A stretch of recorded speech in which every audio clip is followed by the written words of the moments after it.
Hey guys, I just wanted to make a podcast and be vocal about something that came to my attention just a few days ago. I was watching the Mandalore playthrough of Anonymous Agony, just, using it to like bug fix stuff and confirm stuff before I released the patch. And I did notice something kind of interesting.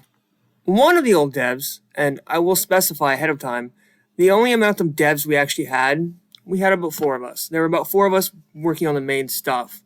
It was Nicole Wong, who we hired to do the face portraits, which I still plan to hire her in the future for future work. Melynn Rose, who designed only three of the characters. She designed Hayes, Craig, and Clara, and she did not draw the face graphics. She colored and shaded the ones that appear in File 1. And she did the story illustrations for File 1.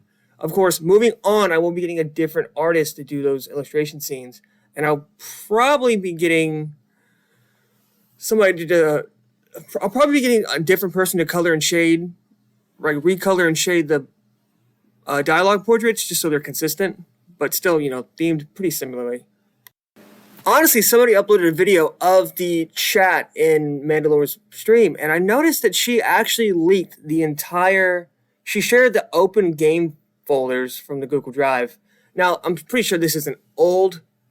It is. It's like a fucking 4-year-old version of the game files. So, so much more stuff's been done. It's not updated. I mean, I shared the main script and design document myself, but the actual game files I've been editing, yeah, she has no access to those. But she did sign a non-disclosure agreement, and she did break the law of leaking that game, and even, outwardly incriminated herself. But of course, I don't have the energy or effort to go after her legally. But I do want to just share Melynn Rose. We did have a falling out for Coded Emotion. She used to be one of the main owners about 7 years ago. Coded Emotion started about 10 years ago. I could be off a year. She may have left 6 years ago, but it was a while ago. And I was definitely still young. And I ran the company like trash. I was still learning. But all that matters is I was never going to give up on AA, and it's out, it's being updated, and it turned out good. People picked up on its sincerity, and people like it, and that's all I cared about. It was always a work in progress. And of course, I was probably a horrible business partner, obviously, but that was 6 years ago. I've been trying to move forward and up. So the fact that she could be so vindictive I feel sad for her. She honestly needs to let it go and move on. I mean, if she had given me a chance to talk to me, it would have been one thing. But I started working with Johnny. I made a video about Johnny, Realfaction, a few videos back. I was only working with him for a year. Last year. So a year ago, I was working with him for about a year. Still 6 years after Melynn Rose, or Melody Brown, left the company. So she wasn't even involved in the development last year. She had nothing to do with it. I was talking to her on Discord, she was on my friends list. She wasn't in the dev team. She wasn't working on anything. I was going to pay her to color and shade the rest of the portrait illustrations, or the dialogue portrait pictures, but I never got around to it because she had the whole falling out. I actually went to Melynn Rose, or Jay, to get her, or Melody is her actual name. I actually went to her to get advice about Johnny when I found out he was being inappropriate with women and still kind of doing the same stuff he did even 6-7 years ago. She's actually the one that gave me the advice to, if he's doing that, you should come out and say it and just be public about it and don't work with him. In fact, the current co-owner, Nathaniel Taylor, gave me the same advice. If he's doing that, you can't have him on your team. It looks bad on you, especially because of the themes of your game. You have to not have him be a part of it. Honestly, the fact that she did not have the story straight was very clear, considering she gave me the advice to come out about Johnny's malpractice towards, female people we were working with, and then turn around when he, I guess, told his sob story. Oh, he made me suicidal, and, told her half the story. So she turned around on me when she didn't really know the whole fucking story.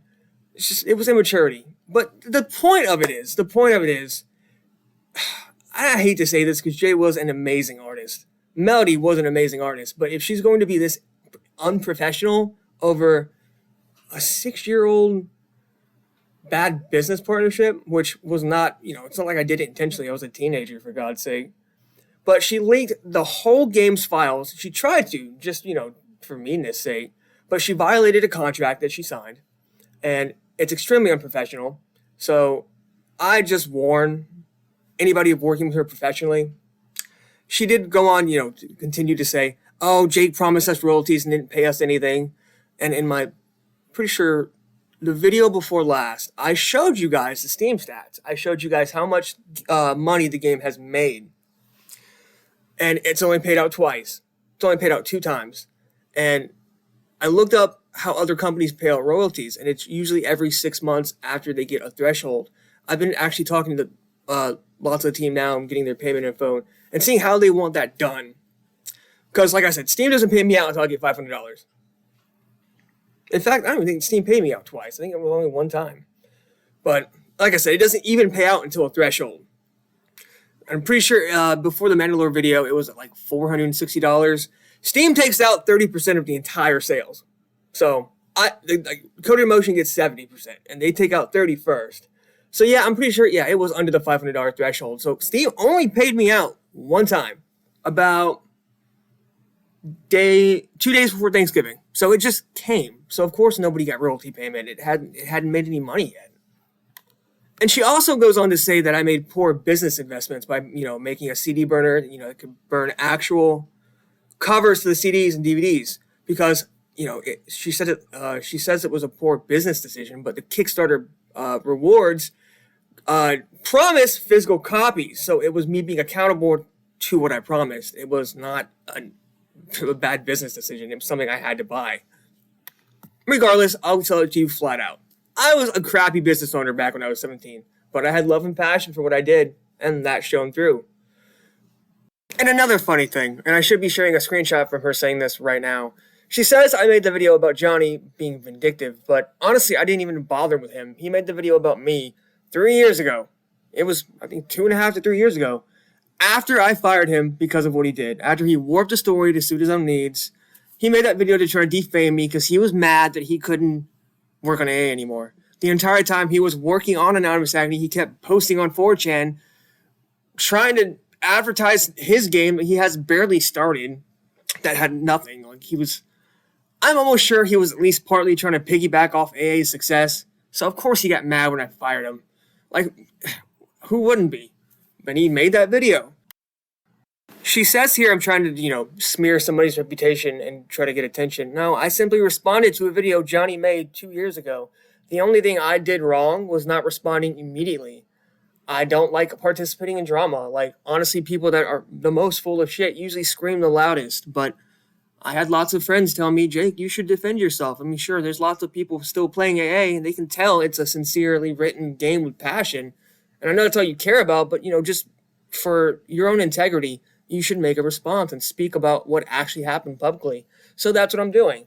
I thought what happened was mainly Johnny, but I guess Jay had a lot more. Melody Brown is her real name. I have to call her by her real name. She has so many handles. So I guess maybe she was fueling it from behind the scenes because of a grudge. I don't know. But after all that happened, I focus on creativity. I focus on the project with the people that are still with me, the majority of them that are. And just focus on what matters. I don't have the energy and effort to try to tear people down. It's a waste of time. I do the opposite. So many of the voice actors that this was their first game are so happy, and that's all I care about. Nothing else is going to touch that. I don't care who says what about me or what kind of BS. AA is going to get made, and in its original intended format, and no one's going to stop that. I mean, she even says crazy shit like I spent all the Kickstarter money on anime. I don't know, maybe I had other paychecks from a job, too. It's not like you got the Kickstarter money in your bank account, did you? Oh, God, she even said, I don't have a screenshot of it, because I didn't get it. And she also goes on to say, oh, Jake wanted to do this when he was younger. No, but I did when I was 15 to 16. I did do the baiting pedophiles thing. I didn't murder them, obviously, nor did I intend to, but I did get a couple fired from their jobs. That was fun. I mean, I guess that was practice, but I did something good with that. Yeah, man, they're bad. I did make a fake account once, and I think I said I was 13 or something, because this guy was hitting on one of my friends that was underage. She was 13, I was 15, I think. So I just made an account, and God, dude, I got a dick picture from him without asking for it in like 36 seconds. It was like a fucking record. I was like, Jesus Christ. How many pictures of penises do girls get? So yeah, I did something. You know, I pretended to be a girl and got a couple of people fired. I am fully proud of that. That is a much worse fate than death. Have fun living in your shoes, sir. And Melody thought it was cool. She laughed right along with me. I mean, it is cool. Like, nobody got hurt.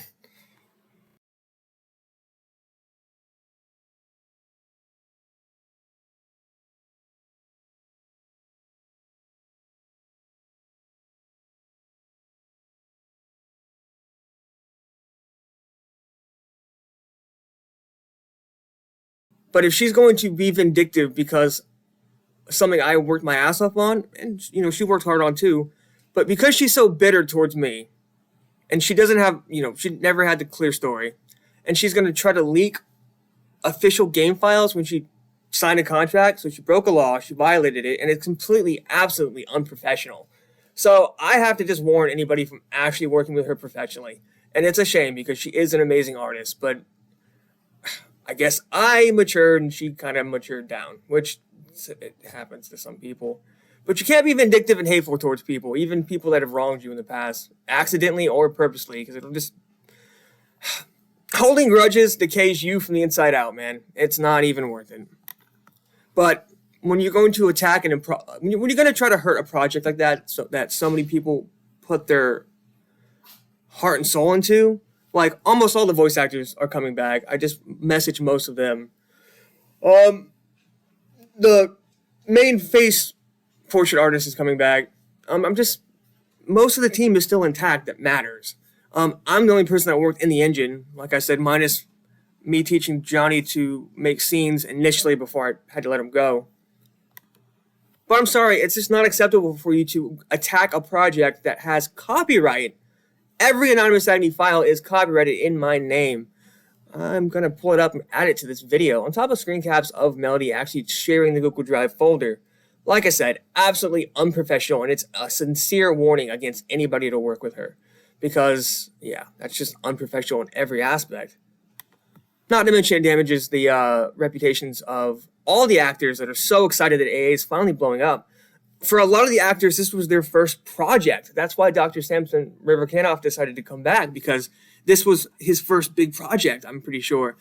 Lily's voice actress, Nori, I just showed her the Mandalore video and all the attention it's getting, and she was so happy. It was the first thing she ever voice acted in, and I thought she was perfect for Lily.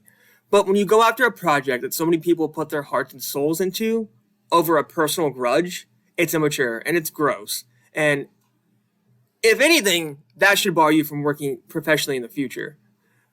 I don't want to ever hear from her again or like get in touch with her, and she didn't damage my project files. They're separate. But she should come out, now that I'm saying this, and vocally apologize to other people. I can't see any of her accounts. I don't follow her. I saw this by complete accident. But I recommend to her, or to anybody that listens to this and knows her, to come out and say she should not have done that publicly, so she can, you know, maybe kind of get some face value back. So it's completely uncool to drag down lots of aspiring talent because of one personal grudge that you have. And I do have one big word of advice for everybody, and a warning. The second you start being successful for what you love and, you know, becoming happy, you're going to piss a lot of people off. You got to just go through it. Don't ever apologize for being successful for something you put your heart and soul into. Don't ever feel bad for it. Even if you do piss people off, because it's just insecurity on their parts, or just long-time grudges that need to die. Moving on.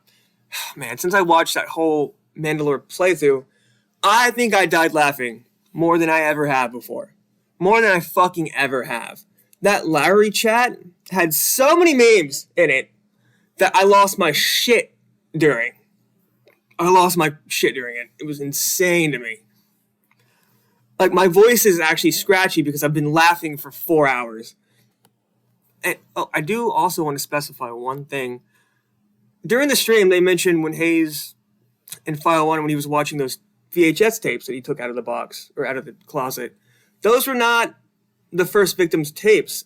Hayes actually has a collection of snuff films That's what he uses for training. Not the other thing. That would have been weird. Of course, I didn't specify it, but I think the snuff films get mentioned around File 3. But it'll come around. But yeah, thank you guys for all the support. I loved watching, I think it was Mandalore and Larry playing it. I think that was his name. I think he's a bird. I think his icon's a bird or an owl. I don't know. There was so much shit going on. It was like a blender of fucking culture. It was like a blender of internet culture from every year. I don't know what was happening, but it was funny. And I'm also really happy that they noticed a lot of stuff, like Hayes' different demeanor towards Fiona and how he views different people. And Hayes really is a lot more complex than you might think at first. He's still a fuckbag. Like, he's a genuine motherfucker. He's just not Dr. Sampson, but he is what he is, and he has a purpose. Thank you guys again. Please keep up to date with updates. Like I said, the patch is late because I had to mess with the game files. And I watched that video tonight because the patch will be finished tomorrow. And then I'm going to upload it to Steam probably tomorrow night. And I'm not sure how long it takes Steam to make those live. So the stream pointed out there were like a handful of glitches I missed altogether.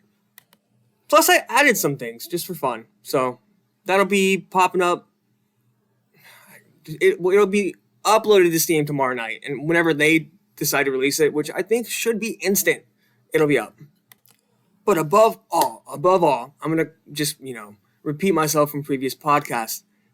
Always follow your passion. Do what you love. Doesn't matter what you do, what you've done in life, where you've been, how poor you were, how rich you were. How many people told you couldn't do it? When I was a kid, people told me you'd never be a game designer. It's so complicated and hard. And it is, even with a simple engine, because A is a lot more complex under the hood than other RPG Maker games. And I damn sure fucking self-taught myself how to do that shit from like 15 up. Just by breaking open old games I liked and fucking with the coding and, seeing what it did. It's kind of like a backwards way of learning.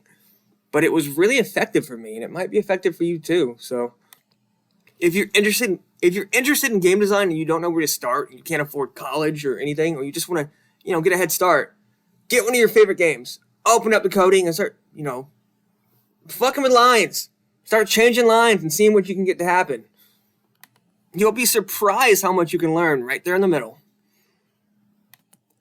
I've seen a lot of other games taking a long time to develop. Like, there's, I think it's a Korean game called Lost Soul Arise. It was inspired by Final Fantasy 15. It's like a mix of Final Fantasy 15 and Devil May Cry.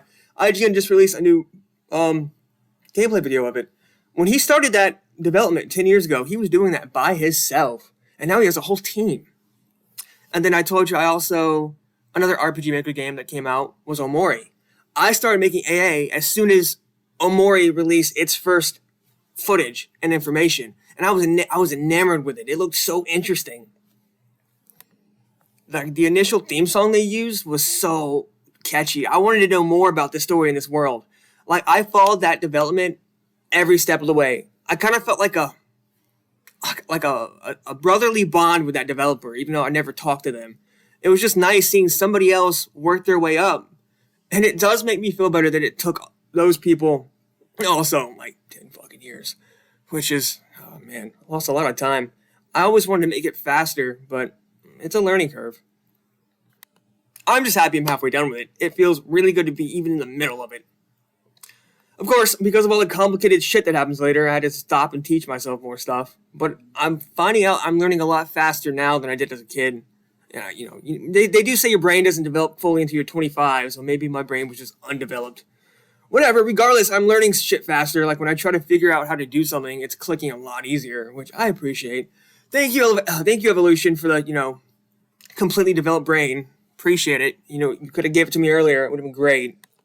As soon as the patch goes live, the next thing I'm going to be working on is getting the File 2 demo, or File 2 and its, completion up.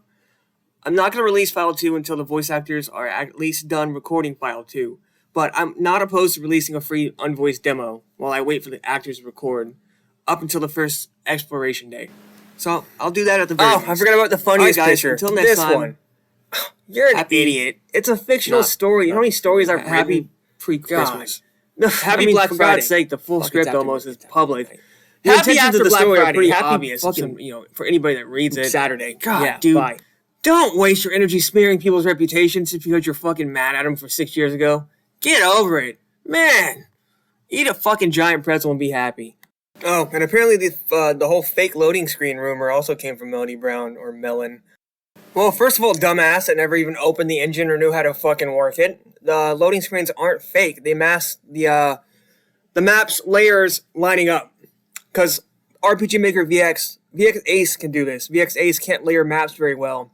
So maps that are overlay, like pieces of the maps that overlap have to be events, and they have to move over top of things during the loading screens, and things have to move around, and things have to vanish and disappear. So the game does load. Just very simple shit, but it hides something on purpose. Keep trying to make better rumors, I guess. Godspeed.